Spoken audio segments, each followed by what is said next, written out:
ಈ ಒಂದು ಪ್ರಯೋಗ ಸಿಂಪಲ್ ಮೋಟಾರ್ ಹೇಗೆ ಕೆಲಸ ಮಾಡುತ್ತೆ ಅನ್ನೋದನ್ನು ನಾವು ಈ ಒಂದು ಮಾದರಿಯಲ್ಲಿ ತಿಳ್ಕೊಂಬಿಡ್ಬೋದು.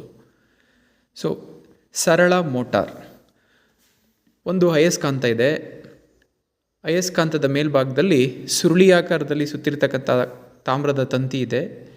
ತಾಮ್ರದ ತಂತಿಯ ಎರಡು ತುದಿಗಳಿಗೆ ನಾನು ಹೊರಗಡೆಯಿಂದ ಒಂದು ಬ್ಯಾಟ್ರಿಯನ್ನು ಕನೆಕ್ಟ್ ಮಾಡಿದ್ದೀನಿ, ಒಂದು ಶುಷ್ಕ ಕೋಶವನ್ನು ಕನೆಕ್ಟ್ ಮಾಡಿದ್ದೀನಿ, ಸೇರಿಸಿದ್ದೀನಿ.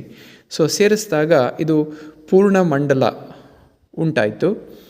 ಸೊ ಇದಕ್ಕೆ ನಾನು ವಿದ್ಯುತ್ ಪ್ರವಾಹವನ್ನು ಹರಿಸಿದ್ರೆ, ಈ ಒಂದು ತಂತಿಗೆ ವಿದ್ಯುತ್ ಪ್ರವಾಹವನ್ನು ಹರಿಸಿದಾಗ ಹೇಗೆ ಒಂದು ವಿದ್ಯುತ್ ಪ್ರವಾಹ, ಕಾಂತಕ್ಷೇತ್ರ ಮತ್ತು ಅಲ್ಲಿ ಒಂದು ಬಲ ಏರ್ಪಡುವಂಥದ್ದನ್ನು ನಾವು ನೋಡ್ಬೋದು.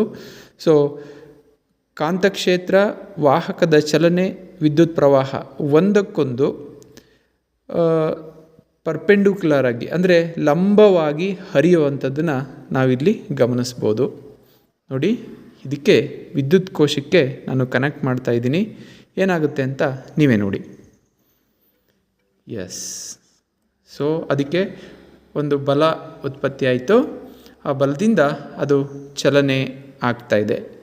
ಸೊ ನೋಡಿ, ನಾನು ಈ ತಂತಿಯನ್ನು ಈ ವಿದ್ಯುತ್ ಕೋಶಕ್ಕೆ ಕನೆಕ್ಟ್ ಮಾಡ್ತಿದ್ದೀನಿ, ಅಂದರೆ ಸೇರಿಸ್ತಾ ಇದ್ದೀನಿ. ಸೇರಿಸಿದಾಗ ಇದು ಕಂಪ್ಲೀಟ್ ಸರ್ಕ್ಯೂಟ್ ಆಯಿತು.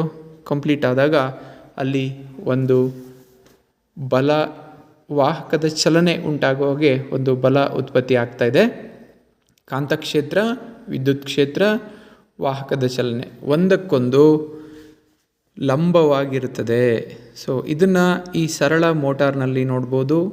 ಫ್ಲೇಮಿಂಗ್ ಎಡಗೈ ನಿಯಮವನ್ನು ಈ ಒಂದು ಮಾದರಿಯಲ್ಲಿ ನಾವು ವಿವರಣೆ ಮಾಡಬಹುದು.